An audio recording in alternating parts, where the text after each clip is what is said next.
C'est un Guy Cloutier assommé qui a entendu le juge Robert Sanfaçon le condamner à 42 mois de prison pour avoir agressé sexuellement 2 personnes d'âge mineur. Le juge Sanfaçon a pris soin d'expliquer en long et en large les circonstances entourant les crimes pour lesquels Guy Cloutier avait plaidé coupable. Alors, entre les 5 ans réclamés par la Couronne et les 2 ans moins 1 jour à purger dans la collectivité plaidée par la défense, le juge Sanfaçon a tranché 3 ans et demi. Une peine juste et méritée à ses yeux. Si vous voulez, je retrouve mes 2 collègues Isabelle Richer et Michel Jean. Bonsoir à vous 2. Bonsoir. Bonsoir. Alors Isabelle, d'abord, personne, je pense, ne sera trop surpris de ce que Guy Cloutier écope d'une peine de prison, sauf peut-être Guy Cloutier lui-même qui intérieurement pensait peut-être pouvoir purger sa peine, comme on dit, dans la collectivité, n'est-ce pas? Voilà, mais il la purgera dans un pénitencier. D'ailleurs, comme tous les autres accusés, Guy Cloutier s'est embarqué dans un fourgon cellulaire pour se rendre au centre de prévention Rivière-des-Prairies, où il sera gardé quelques jours en attendant qu'on le transfère à Sainte-Anne-des-Plaines, là où il sera évalué et où on décidera dans quel pénitencier il ira purger sa peine. C'est possible qu'il ait à se rendre à la Macasa, où il y a des programmes, des traitements là, pour les délinquants sexuels.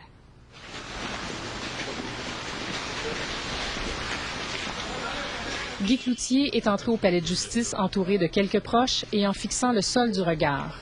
Dans la salle d'audience, il a immédiatement pris place dans le box des accusés à la demande du juge. Le juge Sanfaçon a salué le courage et la force de caractère de la jeune femme qui a dénoncé celui qui l'a exploitée sexuellement pendant toute son enfance. Le juge a rappelé la gravité des gestes posés par Guy Cloutier sur les 2 mineurs. Enfin, les gestes sexuels sont de toute nature, incluant les relations sexuelles complètes, et ce, même avant l'âge de la puberté.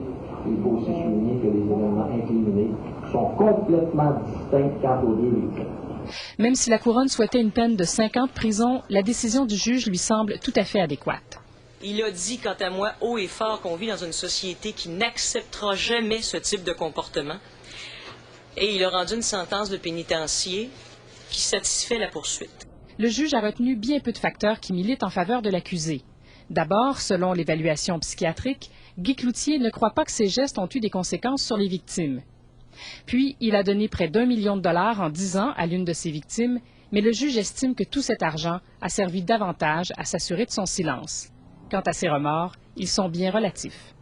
Il ressort que l'accusé se souciait autant, sinon davantage, des conséquences sur sa vie, ses proches, sa carrière, son image et sa liberté, que des conséquences de ses gestes sur les victimes. Lorsque le juge a condamné Guy Cloutier à 3 ans et demi de prison, celui-ci s'est pris la tête entre les mains pendant un long moment. Puis, il s'est ressaisi avant de s'entretenir avec son avocate. La sentence rendue par M. le juge Sanfaçon est une sentence qui est sévère, rendue dans des termes très difficiles. J'ai instruction de M. Cloutier de ne pas porter cette sentence en appel. Au fait, Isabelle, êtes-vous surprise que Guy Cloutier n'aille pas en appel? C'est-à-dire qu'on s'y attendait un peu qu'il interjette appel parce qu'il avait demandé quand même à purger une peine avec sursis. Ouais. Mais peut-être a-t-il choisi d'en finir une fois pour toutes avec ce dossier. Vous savez évidemment qu'il doit purger le tiers de sa peine avant de s'adresser à la Commission nationale des libérations conditionnelles, donc avant d'être admissible à une libération conditionnelle. Oui. Dans de très rares exceptions, Bernard, les détenus qui sont dans des pénitenciers, donc des peines fédérales, peuvent sortir au 6e de leur peine, mais c'est vraiment exceptionnel dans le cas de maladies graves ou des cas comme ceux-là. Normalement, en février 2006, il pourrait être admissible à une libération conditionnelle. Donc 14 mois, mais ça, c'est pas acquis non plus nécessairement. Non plus. Là. Merci beaucoup, Isabelle. Bonsoir. Bonsoir. Michel Jean, maintenant. Michel, parlons des réactions. Je pense qu'il y en a pour... toute la gamme y passe, dit trop peu ou aux réactions excessives ou aux réactions satisfaisantes. C'est assez partagé, finalement. Effectivement, et ce qui est étonnant, encore une fois, c'est comme lorsque Guy Cloutier avait reconnu sa culpabilité dans la communauté artistique, on reste à peu près muet.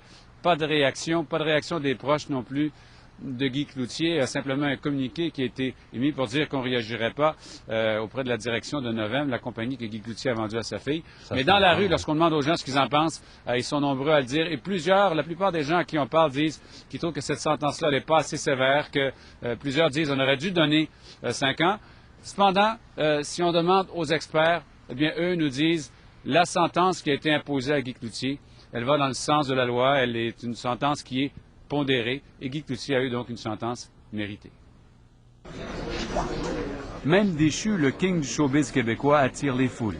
Les médias, nombreux sur place, attendent le verdict en direct. On a eu la sentence, Michel, donc 3 ans et demi de pénitencier pour Guy Cloutier. C'est quand même moins pire que 2 ans et moins un jour, mais c'est pas assez. Moi, ça aurait été 5 ans. Puis au pire maximum, j'aurais dit 10 ans. Je pense que pour ce qu'il a fait, 5 ans, ça aurait été mieux. La sentence ne satisfait sans doute pas la majorité des Québécois, mais elle est normale dans l'état actuel du droit, selon ce juge à la retraite. Le juge ne peut pas se faire être emporté uniquement par l'émotivité du côté des victimes ou du côté de l'accusé non plus et tout lui donner. Il essaie de faire un mélange, une recette aussi juste et aussi équitable que possible. Les groupes de femmes dans l'ensemble accueillent cependant bien la sentence qui envoie le bon message. Aujourd'hui, je pense que ce qui est intéressant, c'est que les victimes peuvent non seulement savoir qu'elles peuvent le dire, c'est difficile de le dire, bon, ces personnes-là ont eu du courage d'aller jusqu'au bout, mais ça peut avoir un certain effet. La communauté artistique reste encore une fois muette. Je pense que le verdict, tout le monde espérait qu'il y ait une peine d'emprisonnement. Alors, le milieu culturel n'est pas différent de l'ensemble de la population. Et je pense que c'est un résultat qui respecte le vœu qu'on sentait dans le milieu culturel. Novem, la maison de production que Guy Cloutier a vendue à sa fille Véronique, a émis un communiqué disant que personne de l'entreprise ne commentera la sentence. Les mois qui viennent s'annoncent cruciaux pour Novem, qui emploie une 50aine de personnes, d'autant plus que Don Juan, sa comédie musicale qui a remporté ici un gros succès, doit faire sa rentrée européenne en février à Paris. Michel Jean, Radio-Canada, Montréal.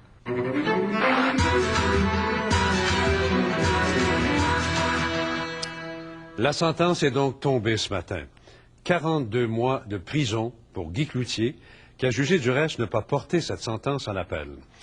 Maintenant, dans cette sentence-là, on en apprend plus sur Guy Cloutier, on en apprend plus sur ses victimes, sur les conséquences graves des agressions sexuelles et aussi sur le courage des victimes pour dénoncer leur agresseur. Ce sont les points que va aborder à l'instant Dominique Poirier avec ses invités. Arlène Gaudreault de l'association Plaidoyer Victimes et criminologue à l'Université de Montréal, Yves Boisvert, chroniqueur au Journal de la Presse, et Isabelle Richer, notre chroniqueur judiciaire. Bonsoir à tous les trois. Je vous remercie beaucoup d'être avec nous ce soir.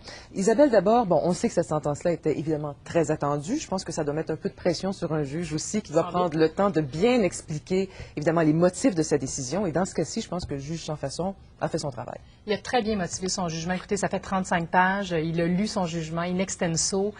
Il a évidemment parlé beaucoup des facteurs aggravants et il s'est vraiment appuyé sur 2 facteurs importants, c'est-à-dire la gravité des gestes et la nature de ces gestes-là. On sait que c'est allé jusqu'à des relations sexuelles complètes avec une et le fait qu'il faut dénoncer les crimes sexuels commis à l'endroit des enfants. Alors ça, c'est ce qui ressort beaucoup de son jugement, mais bien sûr, il fallait qu'il parle des facteurs atténuants qui avaient été soulevés par la défense et il les a vraiment déboulonnés un après l'autre.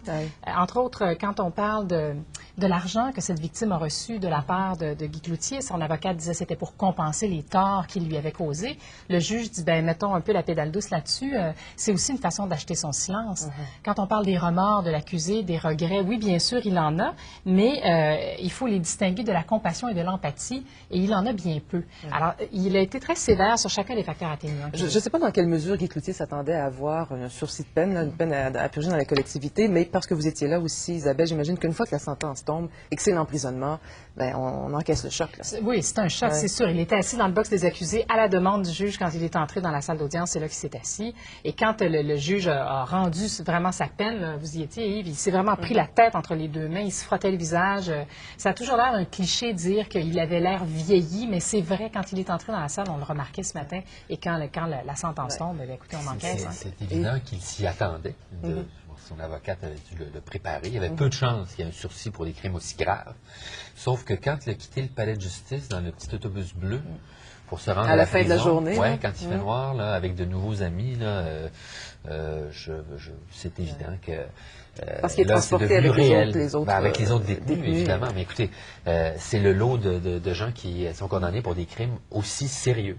Et donc, il n'y avait pas moyen d'y échapper. Parlons maintenant évidemment du 3 ans et demi, Mme Gaudreault. Évidemment, c'est toujours difficile à déterminer, bien sûr, et ça dépend de quel côté de la clôture on se trouve aussi. Mais vous représentez, bien sûr, les victimes, entre autres, 3 ans et demi. Ça vous dit quoi? Il n'y a jamais de bonne sentence pour les victimes. On aurait donné 5 ans, 10 ans et on aurait trouvé que c'est pas assez parce que il n'y a pas une sentence de prison qui peut réparer les torts causés à ces personnes-là. Et ce qui m'a frappé, moi, à la lecture du jugement, et je rejoins un peu Mme Richer, j'ai eu le sentiment que le juge avait mis beaucoup d'accent sur les facteurs aggravants. Et il rappelait constamment la responsabilité morale de M. Cloutier en disant ce sont des crimes graves, il s'agit d'enfants. Et le message qui a été envoyé, un message de réprobation sociale. Et je pense que si ça avait été un sursis, ça n'aurait pas été acceptable. Non, ça n'aurait pas, ça n'aurait pas été acceptable. Hein. C'est pas une sentence sévère, compte tenu du fait que, bon, dans 8 mois, il peut être admissible à une libération progressive. Dans 14 mois, une libération conditionnelle. Ça ne veut pas dire qu'il va les obtenir, mais quand même. Avant d'aller plus loin, je voudrais qu'on parle de la popularité de Guy Cloutier, parce qu'il faudrait peut-être juste vider cette question-là, parce que ça a soulevé évidemment bien des commentaires des gens. J'aimerais vous lire un extrait du juge Robert Sanfaçon dans sa décision sur sentence, où il dit « Il ne faut pas sous-estimer les conséquences subies, telles, il parle de Guy Cloutier, l'humiliation, la perte de vie sociale, une image professionnelle ternie à jamais, l'incapacité de poursuivre ses activités professionnelles et des pertes financières, bon, etc. » Mais il dit un peu plus loin aussi de l'avis du tribunal, la couverture médiatique, bien qu'exceptionnelle, ne peut justifier une réduction de peine. Il n'y en a pas tenu compte. C'est parce que, vous savez, c'est toujours invoqué par les avocats de la défense, c'est de bonne guerre, mais en disant, écoutez, mon client est très connu, donc il paye plus qu'une personne inconnue qui passe dans le système judiciaire sans qu'on en parle. Mais ça, c'est un argument à double tranchant. Parce que quand on est plus haut dans la société, on tombe également de plus haut. Et Guy Cloutier, sa notoriété, c'est ça qui l'a fait vivre. Et sa popularité, c'était son outil de travail. Donc, d'une certaine façon, il a abusé aussi de la confiance du public. Donc, cette réputation, elle était en partie fondée sur des choses qui étaient fausses. Alors, ce qui est intéressant, c'est que le juge n'accepte pas cette théorie-là. Il dit, si vous commettez un crime de peu d'importance et que vous êtes très connu, à ce moment-là, les gens vont peut-être en parler trop. Mais s'il s'agit d'un crime aussi grave, vous ne pouvez pas dire, écoutez, j'ai eu ma sentence parce que les gens en ont parlé beaucoup. Mais en contrepartie, est-ce que le fait de dénoncer quelqu'un de populaire, pour le message qu'on envoie aux autres victimes, aussi qu'on appelle aussi à dénoncer, est-ce que ça a un effet, vous pensez, une forme d'exemple qu'on peut donner? Bien, je dirais que oui, à quelque part, parce que le fait de dénoncer, c'est changer le rapport avec l'agresseur. Hein? Alors qu'on était dans un rapport d'objet, un rapport de suggestion, on se lève debout et on dit maintenant tu ne me fais plus peur. Et je veux que ça va arrêter, cette peur-là, et ce silence dont tu m'entoures. Et je pense que quand on le fait par rapport à quelqu'un qui est une figure médiatique, qui est très reconnue, ça demande encore plus de courage. Et le juge l'a souligné d'ailleurs dans son jugement. Il a parlé de la force de caractère hors de commun de la victime. Et je pense que c'est important, ça aussi. Et c'est intéressant parce que, Isabelle, évidemment, personne n'a témoigné, il n'y a pas eu de procès. Alors, on avait la déclaration à la police, bien sûr, et cette conversation enregistrée entre la victime et M. Cloutier. Mais dans cette décision, on en apprend quand même un peu plus sur les sentiments de la victime aujourd'hui. Oui, en fait, on voit un peu l'évolution de ce qu'elle pensait, cette victime, c'est-à-dire passer de l'état de victime à la dénonciation, le dévoilement, c'est-à-dire à un de ses proches, ensuite entreprendre une thérapie, dire à son thérapeute qu'elle a été agressée sexuellement, confronter son agresseur, porter plainte à la police. Alors, il y a vraiment cette progression et le juge en tient compte et le juge le dit bien. Elle passe par la perte d'estime d'elle-même jusqu'au dévoilement, finalement. Alors, et j'aimerais, si vous voulez bien, relire un autre passage de la décision du juge Sanfaçon, où il dit, bon, en parlant de la victime, elle est demeurée d'une certaine façon la possession de l'accusé, n'a pas réussi à retrouver un équilibre adéquat, a dû entreprendre une thérapie, comme vous le disiez, et ressent depuis quelque temps davantage les conséquences des agressions. Elle ne peut pardonner à l'accusé. Et ce qu'on constate, Mme Gaudreau aussi, c'est qu'elle semble ressentir un peu sur le tard, je dirais, les agressions subies à l'enfance. Est-ce que ça, c'est courant chez les victimes? Bien, dans le cas de l'agression sexuelle, le dévoilement se fait très tardivement. Je veux dire, qu'on parle des conséquences très tard, ça ne veut pas dire qu'on n'a pas eu les conséquences à temps, mais on vit dans un silence, dans un monde de silence, on vit dans un monde où on se sent trahi, où on se sent écrasé, où on a une perte de notre identité. On est cassé comme personne quand on est victime d'agression sexuelle. Hein? Et les victimes vont le dire, on est privé de notre enfance, de notre identité comme jeune femme, comme adulte. Ça remet en cause la confiance en soi, l'estime de soi. Et c'est pour ça que ça prend un très long processus de guérison et de reconstruction. Et les victimes le disent, on vit avec, on n'oublie pas. Et plusieurs victimes ne pardonnent pas non plus parce que c'est impardonnable. Alors que la deuxième victime a apparemment pardonné, selon Absolument, le juge sans façon. Et ce que le juge note, c'est qu'un des arguments de la défense, c'était de dire, écoutez, il y a un très long temps qui s'est écoulé depuis les crimes. Donc, ça devrait être un facteur atténuant parce qu'il n'a pas commis de crime depuis ce temps-là, etc. Le juge dit non, justement à cause de ce que vous dites, c'est-à-dire qu'on ne peut pas demander à un enfant qui est totalement dépendant souvent de sa victime ou qui en a peur, qui vit dans le silence, de dénoncer le crime. Donc, dans ce cas-là, on ne peut pas utiliser le passage du temps comme facteur atténuant. Les crimes demeurent aussi graves. C'est intéressant. C'est clair, ça. Oui. Ça, c'est intéressant, cet aspect-là. Je pense qu'il a mis les balises très claires là-dessus. On en apprend aussi un petit peu plus sur Guy Cloutier, ses remords, s'il y en a. On va faire une courte pause, mesdames et messieurs, si vous voulez bien, et au retour, on poursuit. Restez avec nous.